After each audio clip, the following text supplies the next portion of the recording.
nosotros hoy vamos a dar em, la charla de manejo farmacológico de la diabetes.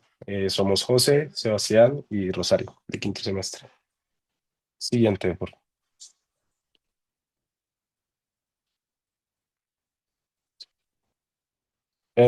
Esta va a ser más o menos la estructura que va a tener la presentación. Siguiente. Y pues quería empezar recordándoles que esta presentación lo que busca es como explicar brevemente las recomendaciones de la Asociación Americana de la Diabetes de 2025 con respecto a los enfoques farmacológicos para el tratamiento de la glucemia. Entonces, pues esto no es, o sea, esto es un resumen eh, que busca destacar los puntos principales, pero igual los invitamos, les recomendamos que exploren el documento por su cuenta porque es un documento muy chévere, muy bonito y pues eso da como destaca la profundidad del rigor del trabajo de la ADA, ¿no? Siguiente, Sebas. Entonces, para empezar, em, sabemos inicialmente que en la diabetes tipo 1 el sistema inmunológico del cuerpo ataca y destruye las células del páncreas que producen insulina, ¿sí? Y en base a esto es que se va a dar manejo. Em, la terapia con insulina es fundamental para el tratamiento de las personas con diabetes tipo 1 porque, como les dije, em, el principal problema es la pérdida casi total o completa de la función de las células beta. Entonces, pues esto resulta en una producción de insulina muy escasa o nula en algunos casos. Entonces, sin insulina no solo va a aumentar el nivel de azúcar en sangre, lo que va a provocar hiperglucemia, sino que también puede producir otras alteraciones metabólicas como, no sé, cetoacidosis, hipertrigliceridemia, catabolismo tisular grave, y pues estos son potencialmente mortales si no llevan un tratamiento correcto. Em, Siguiente, Sebas, por favor. Entonces el documento empieza muy chévere dando un recuento de como medio histórico de las terapias y menciona que por décadas, tras el descubrimiento de la insulina, los pacientes se trataban con inyecciones diarias de insulina humana, una o dos veces al día. Y pues si bien esto salvó muchas vidas, el enfoque no era del todo ideal.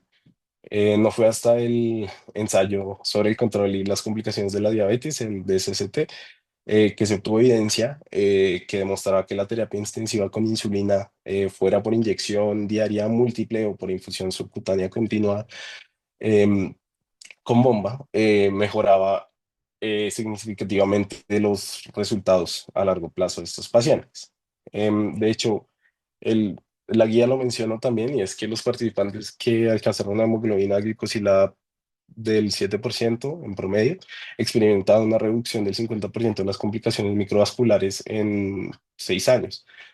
Em, y pues de ahí en adelante se ha em, buscado mejorar el tratamiento porque este mismo estudio mostró que las terapias intensivas en algunos casos podrían también resultar en mayores tasas de hipoglucemia grave, ¿no?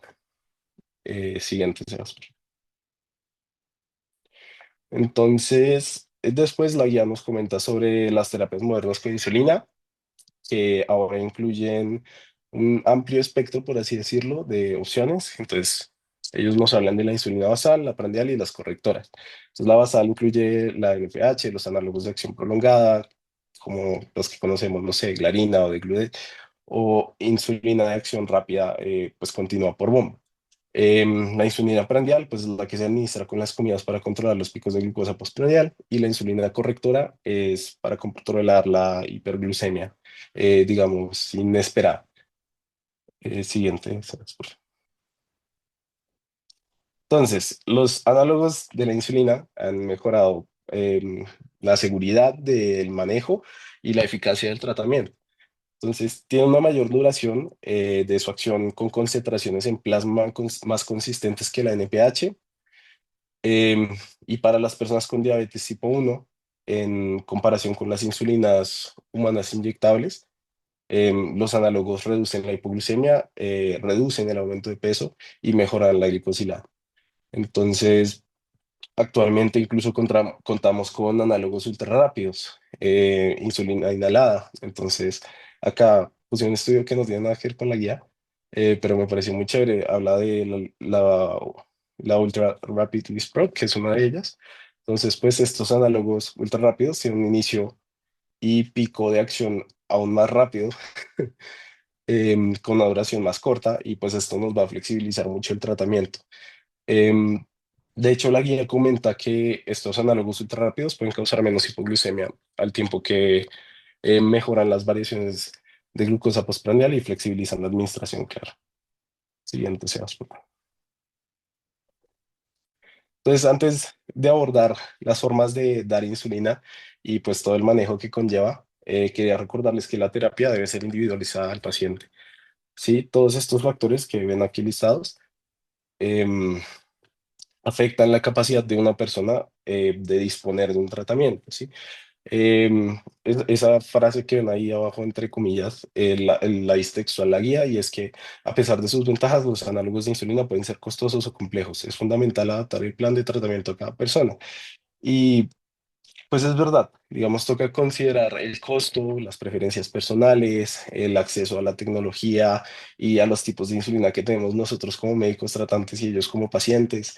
Y pues ya un poco más clínicamente el riesgo de cetoacidosis que pueda tener el paciente y el riesgo de hipoglucemia que pueda tener el paciente. Entonces el objetivo siempre va a ser minimizar las complicaciones y maximizar la calidad de vida. Siguiente, Sebastián. Entonces, el core del tratamiento, como ya hemos visto, hay muchas formas de abordar el tratamiento, pero lo más importante en el manejo de la diabetes tipo 1 es que alguna forma de la insulina se dé de manera definida al paciente. Eh, entonces, algo muy importante es esta frase que dice que se recomienda reevaluar el comportamiento de toma de insulina y ajustar el plan de tratamiento de intervalos regulares. La guía recomienda de 3 a 6 meses porque muchas cosas pueden cambiar en ese tiempo, ¿sí? Em, tan- eh, no sé, el paciente puede tener problemas económicos, puede cambiar su estatus clínico, entonces siempre es muy importante reevaluar. Siguiente, Sebas, por favor. Listo, bomba de insulina y tecnologías de monitorización continua de glucosa. Entonces, los avances tecnológicos han transformado la medicina en general, ¿sí? Y eso incluye la forma en la que abordamos nosotros la diabetes. Las bombas de insulina ahora nos permiten dar una administración más estable, y hay estudios que demuestran que la terapia con bomba puede reducir la glicosilada y la hipoglucemia grave.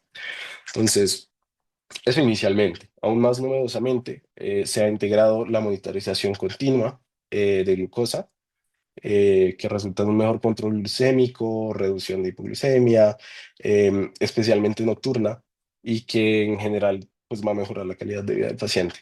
Eh, Actualmente este es el tratamiento estándar, pues lo menciona ahí para la mayoría de pacientes con diabetes tipo 1.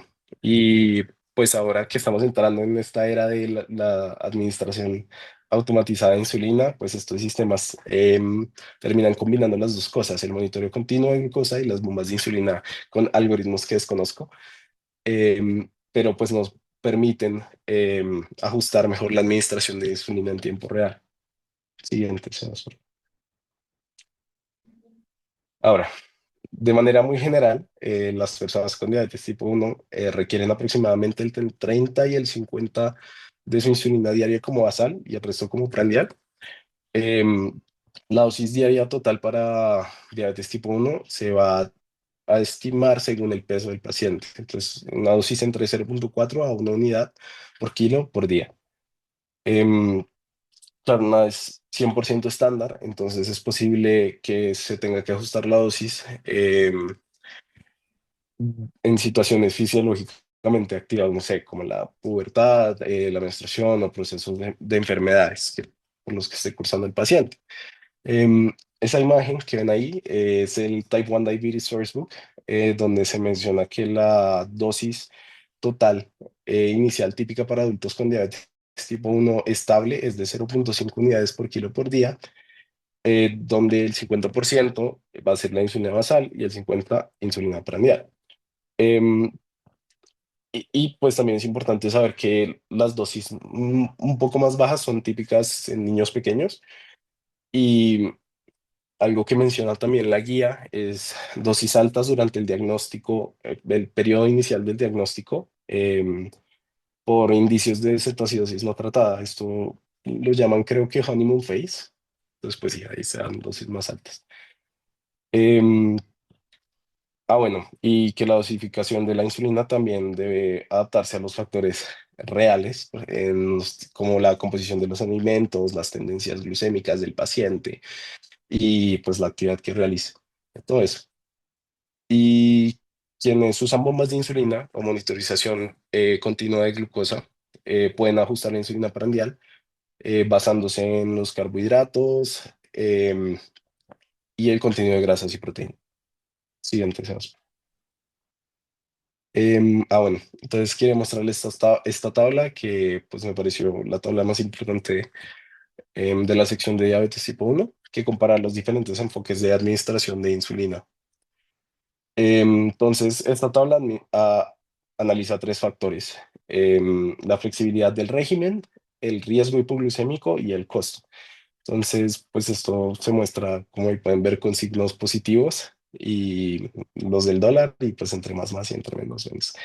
Em, el régimen, no sé si preferido, sino el que mejor resultados puede llegar a dar es las inyecciones diarias múltiples con un análogo de insulina de acción prolongada, un análogo de acción rápida o ultra rápida en las comidas. Entonces, pues eso ofrece flexibilidad moderada, como pueden ver en la tabla, una reducción moderada también del riesgo de hipoglucemia, pero es la que mayor costo tiene esa sección. Entonces, pues están las otras alternativas que pues van bajando en beneficios, pero también en costo. Em, entonces está las inyecciones diarias de glucosa, esta vez con NPH, en lugar de un análogo de acción prolongada, combinado con una de acción rápida o insulina regular. Incluso están dos inyecciones diarias de NPH con insulina de acción corta o formulaciones premezcladas. Y pues, como les dije, van a notar que va disminuyendo un poco la flexibilidad del tratamiento. En algunos casos puede aumentar el riesgo de hipoglucemia, pero los costos bajan. Y eso las va a volver opciones mucho más asequibles para ciertos pacientes. Entonces, después están las terapias con bomba de insulina o infusión subcutánea continua de insulina. Entonces, en la parte de arriba vemos los sistemas de administración automatizados que ya hablamos, que utilizan datos de glucosa en tiempo real para ajustar la administración de insulina. Estos pues son los que mayor flexibilidad ofrecen, mayor seguridad también, y pues tienen signos positivos en ambas categorías, pero también tienen el costo más alto. Entonces, pues el mensaje que yo quiero que se lleven de esta parte es que toca buscar ese equilibrio entre la eficacia, la seguridad y la accesibilidad em, para el tratamiento, ¿no? Siguiente. Y así brevemente, para terminar con mi parte, la guía también menciona medicamentos no insulínicos que se han estudiado también como un complemento a la terapia con insulina de la diabetes tipo uno. Entonces, la única opción aprobada, según nada, es la pranitida, que imita la amilina, que como ya saben se cosecreta con la insulina. Entonces, esta causa reducciones moderadas en la glucosilada y ayuda a controlar la glucosa postprandial y también aporta una ligera pérdida de peso. Em, Hay otros medicamentos que no están aprobados específicamente para la diabetes tipo uno, em, pero que han demostrado algunos beneficios en los ensayos clínicos, son los que les diste ahí. Y así como para resaltarles, solo tengan en cuenta que los inhibidores de SGLT2, em, a pesar de que ofrezcan ciertos beneficios como la pérdida de peso, bajar la glicosilada, bajar la presión arterial, em, resultan en un mayor riesgo de cetoacidosis diabética también. Entonces, pues lo que les dije, el tratamiento es personalizado e individual al paciente.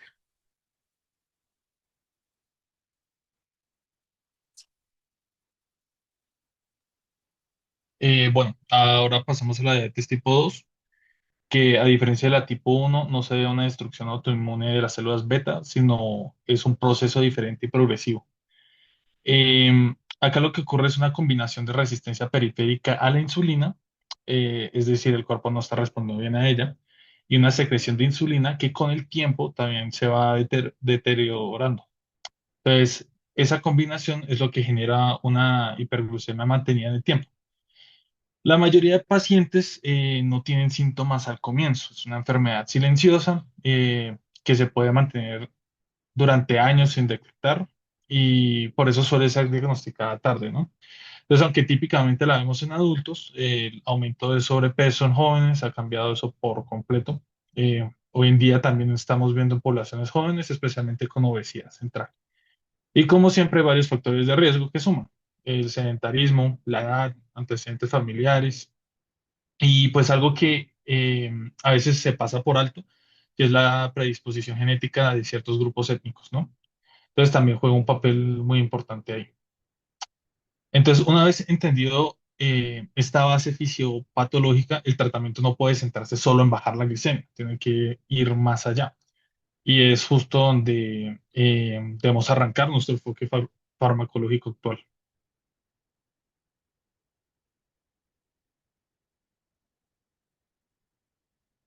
Bueno, entonces, con ya la fisiopatología en mente, el tratamiento en diabetes tipo 2 no puede ser solo farmacológico. De hecho, antes de pensar en qué pastilla o qué inyectable usar, hay tres pilares que siempre tienen que estar presentes. Entonces, primero, los cambios en el estilo de vida. Y esto, pues, no es un cliché. La evidencia sigue dejando claro que comer mejor, moverse más y dejar de fumar tiene un impacto incluso mayor que algunos medicamentos. Sin eso no, pues nada funciona bien. Segundo, la educación, pero no como un taller puntual, sino como una estrategia continua. Un paciente que no entiende lo que tiene no puede tomar decisiones y eso pues a largo plazo afecta a todo. Entonces, la adherencia, la confianza y los resultados pues dependen mucho de esto, ¿no? Y el tercer pilar que a veces se olvida es construir el tratamiento con el paciente, no para el paciente. O sea, no todos toleran los mismos efectos adversos, ni todos tienen acceso a lo mismo, eh, ni todos quieren lo mismo. O sea, hay que personalizar y adaptar, hay que personalizar, adaptar y tener en cuenta las comorbilidades, ¿no? Entonces, cuando estos tres pilares están bien establecidos, ahí sí tiene sentido hablar del manejo farmacológico. Y justo por ahí vamos ahora. Bueno, entonces, para entender realmente cómo se trata la diabetes tipo 2, hay que partir de una realidad. Esto es una enfermedad progresiva. Eso significa que lo que sirve al comienzo probablemente no va a ser suficiente con el paso del tiempo. Por eso les hice este pequeño diagrama para ilustrarles cómo se escala el tratamiento en la práctica clínica. Entonces, la mayoría de pacientes empiezan con solo un fármaco, generalmente metformina. Pero si en los siguientes 3 a 6 meses no alcanza las metas, no hay que esperar a que las cifras empeoren, hay que intensificar. Y eso, y eso no, pues no significa fallar, significa adaptarse a la progresión natural de la enfermedad. Eh, a veces incluso se puede considerar terapias combinadas desde el inicio, especialmente si la A1C es muy alta y si hay necesidad de un control rápido. Luego viene la terapia dual y si sigue sin ser suficiente, la triple. En algunos casos se va a requerir insulina o inyectable como GLP-1 RA. Pero lo importante es no tenerle miedo a la intensificación, ¿no? Lo que realmente, por lo general, empeora el tratamiento es el retraso terapéutico. Y algo clave en este proceso es que cada escalón debe adaptarse al paciente. No es lo mismo en un paciente con enfermedad renal que no sé, uno que tiene obesidad o otro que tiene algo riesgo cardiovascular. El ajuste debe ser individualizado y balanceado también con el riesgo, el riesgo de hipoglucemia. Entonces, en vez de pensar en pasos rígidos, piénsalo como una escalera flexible, donde cada pues, peldaño se adapte al contexto clínico del paciente. Entonces, pues ahora para saber cuál es el siguiente paso ideal para cada tipo de paciente, tenemos que mirar las comorbilidades. Entonces, pues Ya sabemos el tratamiento, que el tratamiento se debe intensificar si no se logran las metas. Pero la siguiente gran pregunta es, ¿con qué intensifico? O sea, ¿qué medicamento elijo entre todas las opciones? Y para eso, pues les traje este algoritmo. No se trata como solo de bajar la glicemia, se trata de elegir medicamentos correctos según el contexto clínico del paciente. Entonces les explico cómo leer esta figura. En la parte superior hay dos grandes objetivos del tratamiento. Uno es reducir riesgo cardiovascular y renal y el otro es lograr metas de peso y control glucémico. Entonces, dependiendo cuál sea la prioridad de este paciente, uno sigue ese camino. Em, si el paciente tiene enfermedad cardiovascular establecida o de pronto de alto riesgo, no sé, un ejemplo, tiene más de 55 años y al menos dos factores de riesgo como hipertensión o dislipidemia o hasta tabaquismo, entonces nos vamos por el lado izquierdo. Ahí las guías son claras. Se debe iniciar con GLP-1 con beneficios demostrados en enfermedad cardiovascular como semaglutida o liraglutida, o un SGLT2I como dapagliflozina o empagliflozina también con beneficio en este grupo, ¿no? Entonces, no es uno mejor que otro, o sea, la verdad depende mucho del perfil del paciente. Ahora, si el paciente tiene una falla cardíaca, ya sea con fracción de eyección preservada o reducida, la primera elección es un CGLT2I. Este grupo pues ha demostrado reducir hospitalización por falla cardíaca, independiente del A1C, ¿no? Y si el problema es enfermedad renal crónica, ya pues definida como un TFG menor de 60 o albuminuria significativa, también se prefiere un CGLT2I con evidencia en progresión de nefropatía. Si no se tolera o no se puede, pues se puede usar GLP-1. En paralelo, si el enfoque principal es control de peso o si el paciente tiene obesidad o disfunción hepática metabólica, como MASLD o MASH, debemos priorizar fármacos que ayuden en estos frentes, ¿no? Entonces, los GLP-1 y la tirzepatida no solo bajan la glicemia, sino que también son altamente efectivos para pérdida de peso y algunos estudios muestran que también pueden ayudar a mejorar el perfil hepático en pacientes con esteatosis hepática. Y en los casos más avanzados de MASH, incluso se puede considerar pioglitazona, sola o combinada con GL1-RA, siempre que el paciente lo tolere, obviamente. Ya a la derecha del algoritmo están resumidos los efectos por clase de medicamentos. Entonces, pues, por eficacia glicémica, impacto del peso y qué agentes priorizar según el objetivo, ¿no? Y algo que no se puede olvidar, si el paciente tiene hiperglucemia severa o síntomas, o si hay barreras que dificultan el control, es válido priorizar la eficacia por encima de otros factores, al menos de forma temporal. Entonces, pues, en resumen, el tratamiento debe ajustarse a las prioridades clínicas. No se trata, pues, de seguir una receta igual para todos. Lo que buscamos es proteger al paciente, no solo bajar la glicemia. Con esto en mente, ahora vamos a ver un eje donde pues el tratamiento tiene un rol más allá de la glicemia, el manejo del peso y salud hepática. Bueno, ahora quiero que vean uno de los ejes más importantes en el tratamiento moderno de la diabetes mellitus 2. Entonces, el control de peso y la disfunción hepática metabólica no se trata solo de una comorbilidad más, sino que de un verdadero eje terapéutico que puede modificar el curso de la enfermedad. Entonces, en este punto, los agonistas del receptor GLP-1, como semaglutida o liraglutida, y más recientemente los agonistas duales como la tirzepatida, han demostrado un impacto integral. No solo bajan la glicemia, sino también reducen lo que es el apetito, mejoran el metabolismo y favorecen la pérdida de peso. Y para ilustrarlo mejor, les traje este esquema de acá. Vean cómo estos fármacos actúan en múltiples órganos. Entonces, en el páncreas estimulan la secreción de insulina y reducen el glucagón. En el estómago, pues, enle- eh, enlentecen el vaciamiento gástrico Y ya en el sistema nervioso central disminuyen el apetito. Pues esto explica por qué son tan efectivos en pacientes con obesidad y también por qué su, su uso va mucho más allá del control glucémico. Pero pues hay algo más. En pacientes con enfermedad hepática, grasa asociada a disfunción metabólica, lo que antes llamábamos NAFLD y ahora pues conocemos como MASLD/MASH, el uso de estos medicamentos también podría aportar beneficios hepáticos. Y en casos más avanzados, donde hay riesgo elevado de fibrosis hepática o biopsia confirmatoria, incluso puede considerarse pioglitazona sola o combinada con GLP-1 RA. Esto, pues, por supuesto, con una monitoración cercana.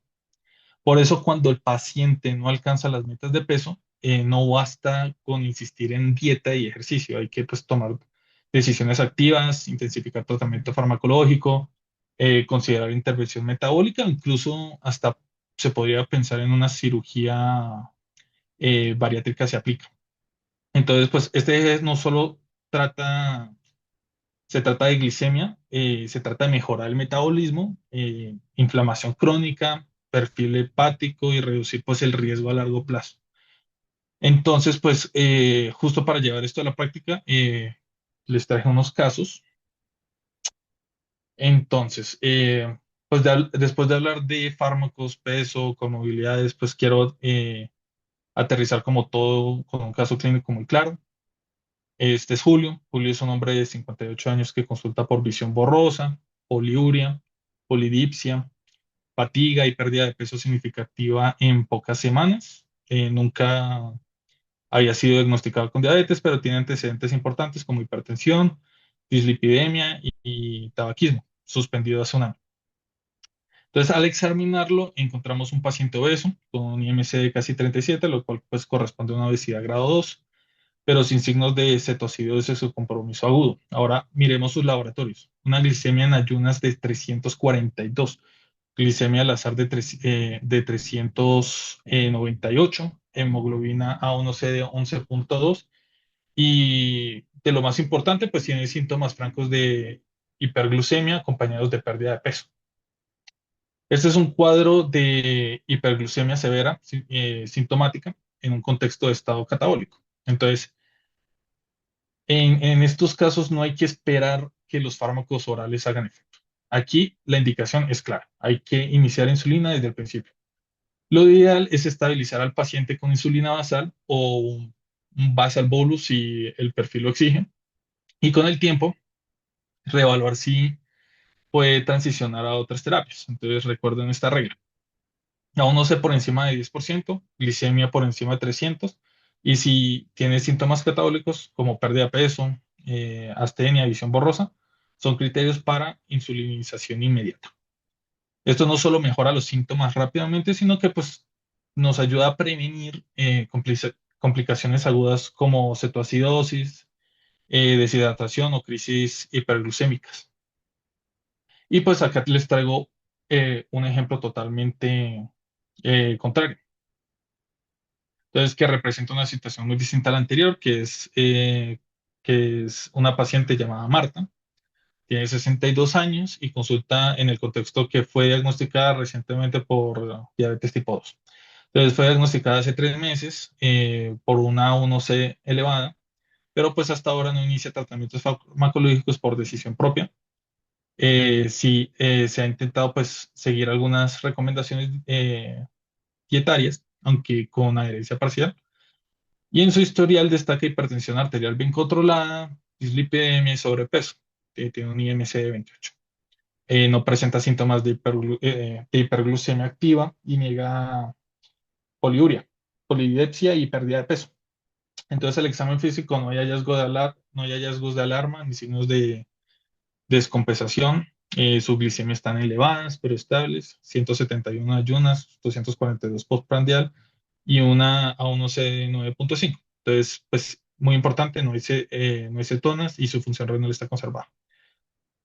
Este es un ejemplo perfecto de un paciente donde no hay indicaciones de insulina inmediata. ¿Por qué? Porque no hay un estado catabólico ni una glucemia superior a 300, ni una A1C crítica mayor de 10% con síntomas. ¿Qué sí debemos hacer aquí? Indicar un tratamiento eficaz que cubra tanto el control glucémico como los otros factores de riesgo metabólico. Y para eso el GLP-1 RA es una excelente opción. Entonces, mejora la glicemia, eh, ayuda en la pérdida de peso y pues tiene beneficios adicionales en comorbilidades. Entonces, este tipo de paciente es muy común en la práctica clínica. Una persona mayor con un diagnóstico reciente, sin síntomas graves, pero con riesgo acumulado. No debemos sobretratar ni subestimar y hay que actuar con criterio. Con esto, pues cerramos esos dos extremos. El paciente que necesita insulina desde el principio y el que puede beneficiarse de alternativas más modernas. Entonces, pues hasta ahora hemos hablado de cuándo iniciar insulina y en qué contexto, pero pues es importante dejar en claro algo. Iniciar insulina no significa suspender todo lo demás. Muchas veces cuando un paciente empieza insulina se cae en el error de eliminar automáticamente otros fármacos antihiperglucemiantes. Pero en la mayoría de los casos esto no es necesario, sino pues hasta puede resultar ser contraproducente. Por ejemplo, en adultos con diabetes tipo 2 que ya requieren insulina, una de las estrategias más efectivas es combinarla con un agonista del receptor GLP-1, digamos como semaglutida o liraglutida. O hasta también podría ser tirzepatida, que combina como el GIP y el GLP-1. Esta combinación no solo mejora el control glucémico, sino que reduce el riesgo de hipoglucemia, permite usar menos insulina y además promueve la pérdida de peso. Entonces, pues les traje esta imagen con una balanza para ilustrar mejor esta comparación. A la izquierda tenemos insulina combinada con GLP-1 RA. Vamos a ver pues, beneficios claros en eficacia, peso y seguridad. Y pues a la derecha la insulina sola sí controla la glucemia, pero pues a costa de mayor riesgo de hipoglucemia, aumento de peso y pues necesita dosis más altas. Bueno, y ojo, esto no se limita solo a la GLP-1. O sea, metformina, por ejemplo, debe mantenerse en la mayoría de los casos. Y también los inhibidores de SGLT2, sobre todo si hay riesgo cardiovascular o enfermedad renal. Entonces, ¿cuál es la idea? La idea es pensar en el tratamiento como una sinfonía, o sea, no como una nota aislada. Cada fármaco aporta algo diferente y la clave está en combinarlos de forma racional, no reemplazarlos de forma automática. Con esto en mente, pasemos ahora a una tabla que nos ayuda como a comparar de forma directa los diferentes tipos de medicamentos, que se las traje acá. Bueno, entonces ahora, ya para cerrar esta sección, les dejamos esta tabla comparativa que básicamente resume las características claves de los principales grupos de fármacos usados en diabetes tipo 2. Entonces aquí pueden ver organizadas por variables como eficacia para bajar la glucosa, riesgo de hipoglucemia, impacto sobre el peso, efectos cardiovasculares, renales, hepáticos y también algunas consideraciones clínicas importantes. Por ejemplo, si buscamos pérdida de peso y bajo riesgo de hipoglucemia, los GLP-1 RA y los inhibidores CGLT2 son excelente opción. En cambio, si el paciente tiene algo riesgo de hipoglucemia, tal vez pues convenga evitar sulfonilurias o insulina sola. No vamos a detener a cada renglón porque pues ya abordamos los puntos más importantes en las diapositivas anteriores, pero pues les dejamos esta tabla como recurso visual si necesitan consultar algo rápido, por si necesitan pues compararlos directamente más adelante. Se me estaba olvidando esta parte, pero es muy importante, pues les traje esta tabla porque creo que resume muy bien lo que debemos abordar el uso de insulina en pacientes con diabetes tipo 2. Y más allá de memorizar cada paso, lo valioso es entender la lógica atrás. Entonces, pues empezamos por una pregunta clave. ¿Realmente se necesita terapia inyectable? Si la respuesta es sí, ya sea porque pues por la hiperglucemia, porque la hiperglucemia es muy severa, o porque pues hay síntomas catabólicos, o porque pues no se logró el control Con fármacos orales, la recomendación actual es que si no se ha aprobado antes, se priorice un agonista GLP-1 o incluso las combinaciones duales GIP o GLP-1 antes de iniciar la insulina. ¿Por qué? Porque pues logran buen control, reducen el peso y tienen menos riesgo de hipoglucemia. Pero si el paciente ya está en un GLP-1 o no es una opción adecuada, pasamos a insulina y de ahí arranca la parte escalonada del algoritmo. Entonces, pues se inicia generalmente con 10 unidades al día o 0,1, 0,2 unidades por kilo y luego se titula con base en en el objetivo de glucosa en ayunas, aumentando cada pocos días hasta lograr como metas sin inducir hipoglucemias. Ya en este punto también es clave revisar si la dosis es suficiente o si se está sobreutilizando y ajustar según la variabilidad glucémica. Si con el basal solo no se logra un A1C objetivo, se considera añadir insulina prandial. Puede ser una sola dosis en la comida principal o si se requiere, se escala hasta un plan basal bolus completo. Hay otras estrategias como usar mezclas premix o incluso esquemas tipo NPH2, NPH 2 veces al día, que pueden ser útiles según el contexto del paciente y los recursos. Entonces, algo que no se pueden olvidar. Hay que reevaluar la eficacia y adecuación de la dosis de insulina en cada consulta. El algoritmo nos da una guía, pero pues el seguimiento individualizado es realmente lo que permite afinar el tratamiento, pues como ya lo había mencionado mi compañero José. Entonces, más que memorizar esta tabla, la idea es que pues entendamos que la insulina no es el primer paso en la mayoría de los casos, pero cuando se necesita hay una forma estructurada y segura de iniciarla y ajustarla.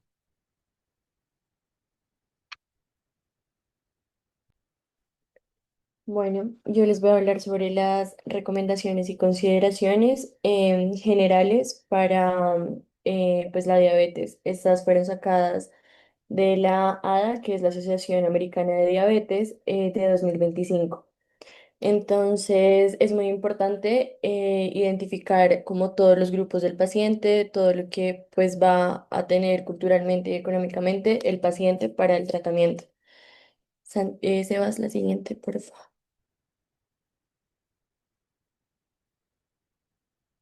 Entonces, para empezar, vamos a tener en cuenta algunas recomendaciones generales para todas las personas con diabetes.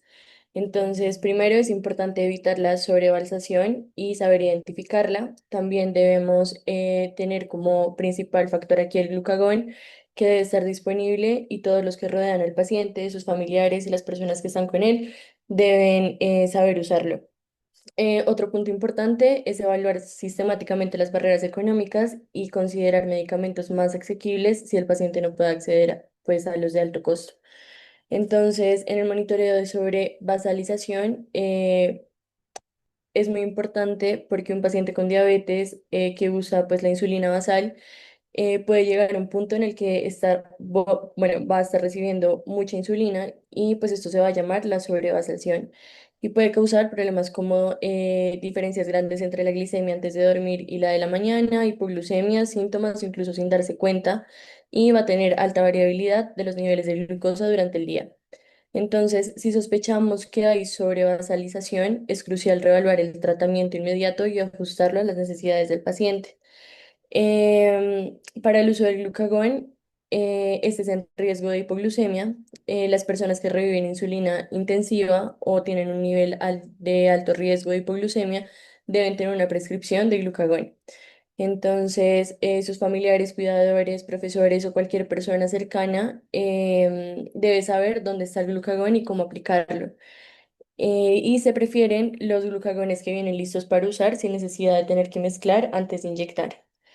El tercer punto a evaluar son las barreras económicas. Muchos pacientes, como lo decía José, van a enfrentar dificultades económicas que van a impedir el adecuado control de la diabetes. Entonces, por eso se recomienda evaluar de una forma rutinaria los obstáculos financieros del paciente y trabajar en conjunto con el equipo médico y los servicios sociales para crear estrategias que le ayuden al paciente a reducir los costos y mejoren el acceso a tratamientos basados en evidencia.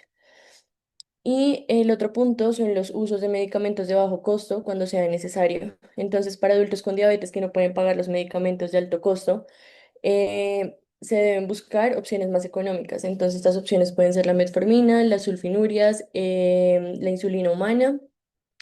Y esto solo se debe hacer teniendo en cuenta los riesgos de hipoglucemia y posibles efectos secundarios como aumento de peso, eventos cardiovasculares, daño renal y pues otras alteraciones que puede tener el paciente. Siguiente, Sebas. Entonces, costos y accesibilidad de medicamentos. Entonces, esto es muy importante porque es un reto actual para la medicina. Los costos han subido y muchos pacientes deben pagarlo de su bolsillo o sus familiares porque el seguro a veces no les cubre estos medicamentos. Y actualmente hay unos topes en los precios de la insulina para algunos seguros, pero estos no aplican para todas las personas y por eso se recomienda evaluar siempre las barreras financieras, como lo decía antes, para adaptar el tratamiento según la realidad del paciente, porque esto está generando un problema actual donde los pacientes no pueden tener una continuidad de su tratamiento. Entonces, el tratamiento de la diabetes no solo va a depender de la evidencia científica, sino que también si el paciente pues, puede costear este tratamiento. Esta sección pues, va a enfatizar, muy importante, que el costo puede ser una barrera tan peligrosa como la hipoglucemia y que todos debemos estar conscientes de la realidad del paciente y buscar activamente formas de garantizar el acceso justo a los medicamentos. Siguiente, Sebas.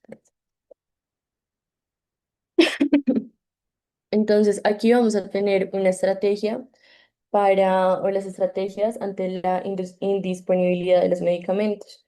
Entonces, en los últimos años se han presentado problemas de escasez de medicamentos para el manejo de la diabetes, como pasó el año pasado con algunas insulinas aquí en Colombia, lo que pone en aprietos tanto a los profesionales de la salud como a los pacientes. Entonces, entre las causas que más están afectando esto son retiros del mercado de ciertos productos con metformina, altísima demanda de agonistas del receptor GLP-1 y de los agonistas duales de GIP y GLP-1, como la semaglutida y la tirzepatida. Y aquí, ¿qué se recomienda hacer? Entonces, cambiar a otro medicamento aprobado por la FDA que tenga eficacia clínica similar. Esto es muy importante porque hay pacientes o hay farmacias donde hacen algunos medicamentos con algunos componentes que no deberían hacer parte de los medicamentos rutinarios de las personas con diabetes. Entonces, sí o sí, esos medicamentos deben estar aprobados por la FDA y una vez que el medicamento original vuelva a estar disponible, se debe reevaluar al paciente para ver si éste debe continuar con el tratamiento que tenía de base o con el tratamiento nuevo. Y esto pues, es según sus necesidades, preferencias y prioridades pues, del paciente. Eh, Gracias.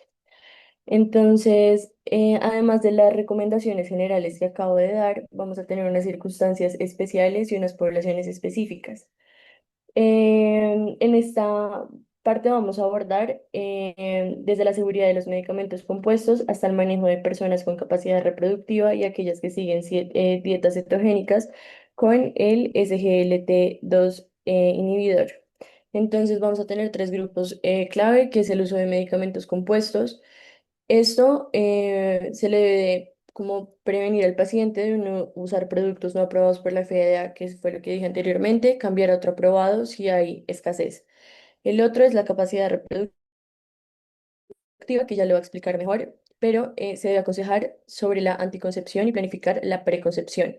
Y hay que ajustar los fármacos si es necesario, porque hay algunos fármacos de la diabetes que nos pueden alterar los medicamentos anticonceptivos. Y en dietas cetogénicas y el uso de SGLT2 inhibidor, hay que educar sobre la cetoacidosis euglucémica, hay que medir las cetonas con periodicidad y suspender este medicamento si hubo cetoacidosis previa. Siguiente, Sebas.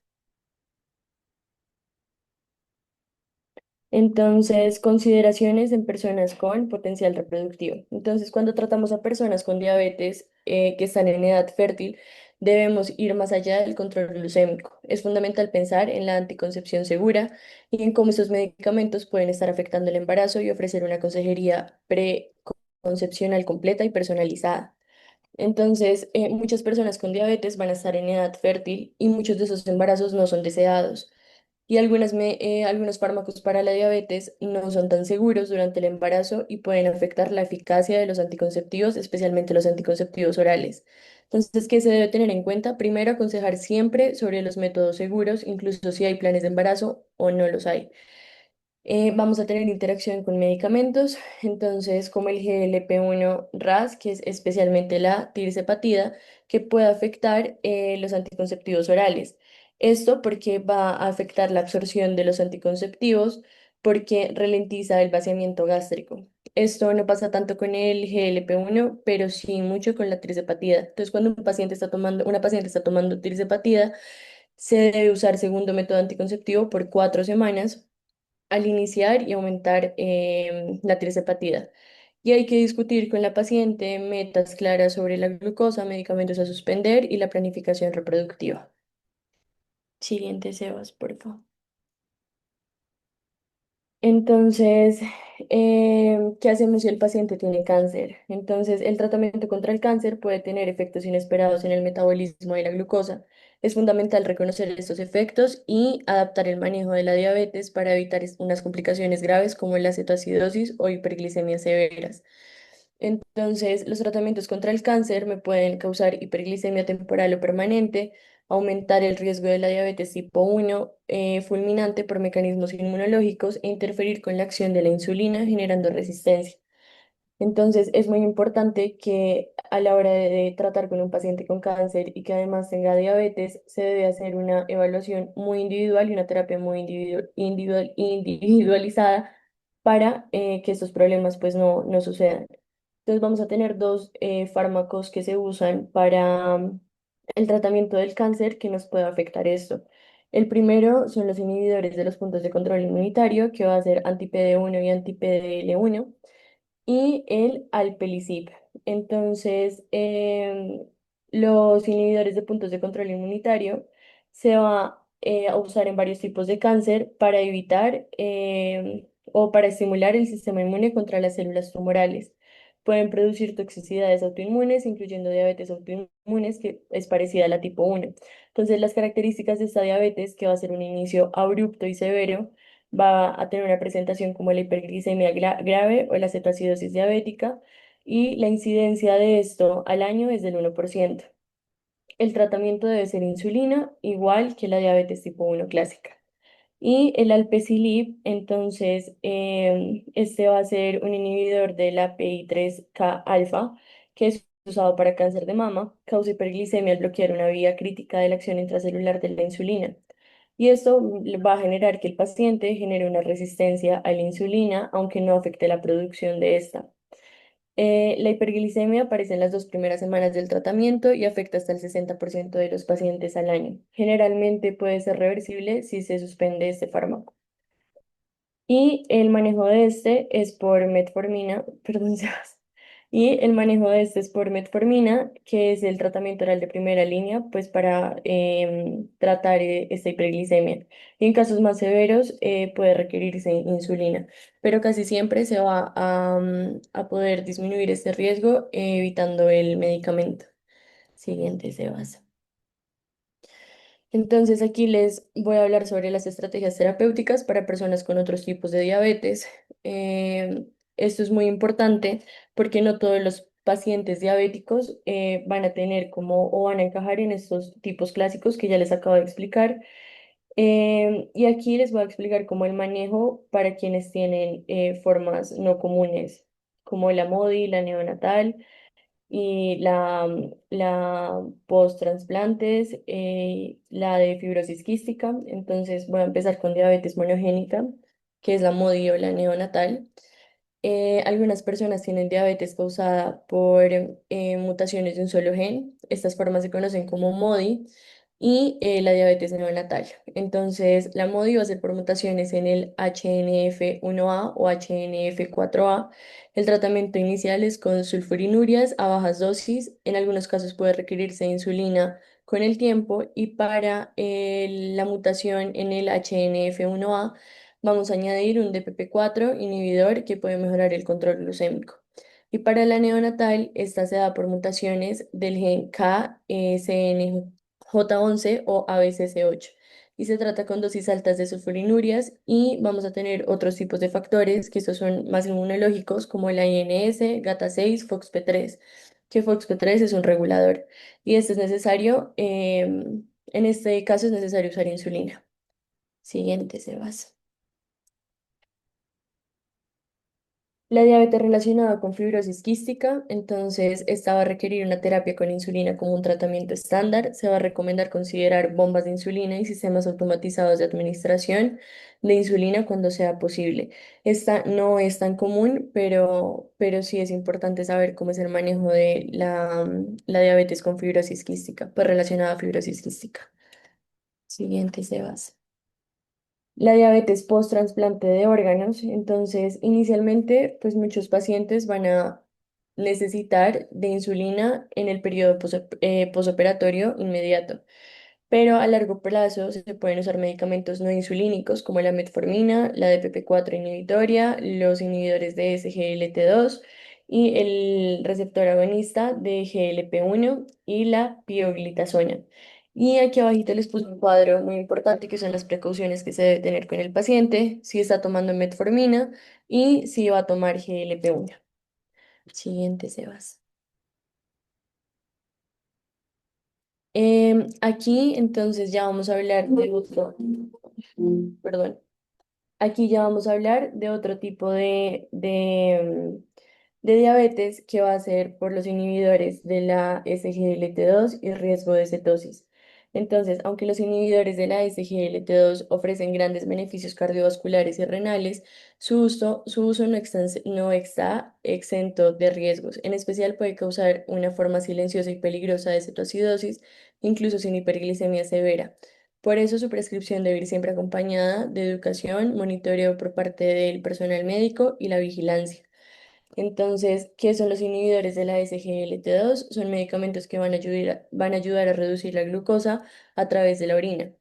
Aquí vamos a tener medicamentos que ya los nombró Sebas, que son dapaglifosina, empaglifosina y canaglifosina.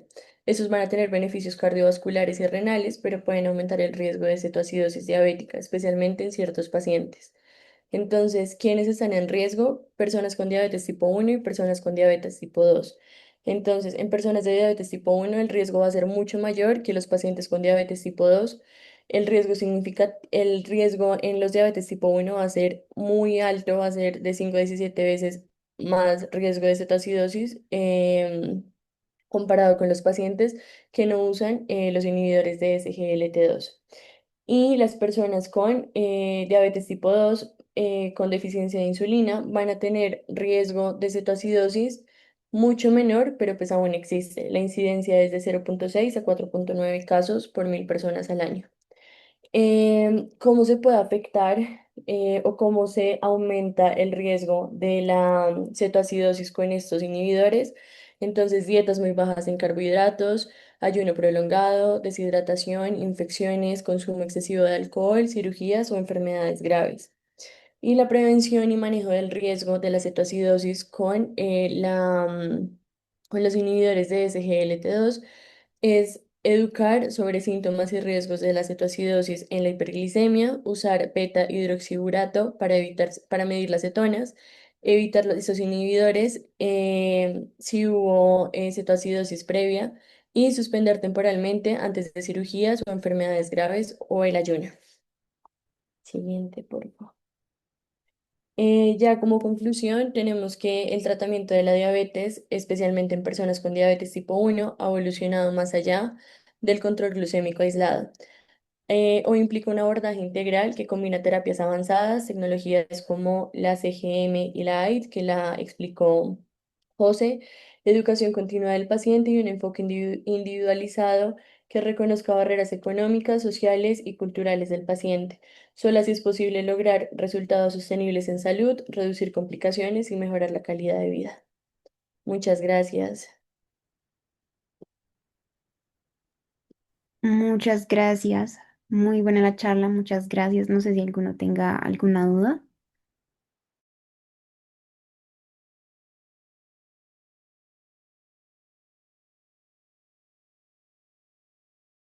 Bueno, si no hay dudas, nos vemos el viernes para la charla sobre taller de insulinas y fisiología de hueso.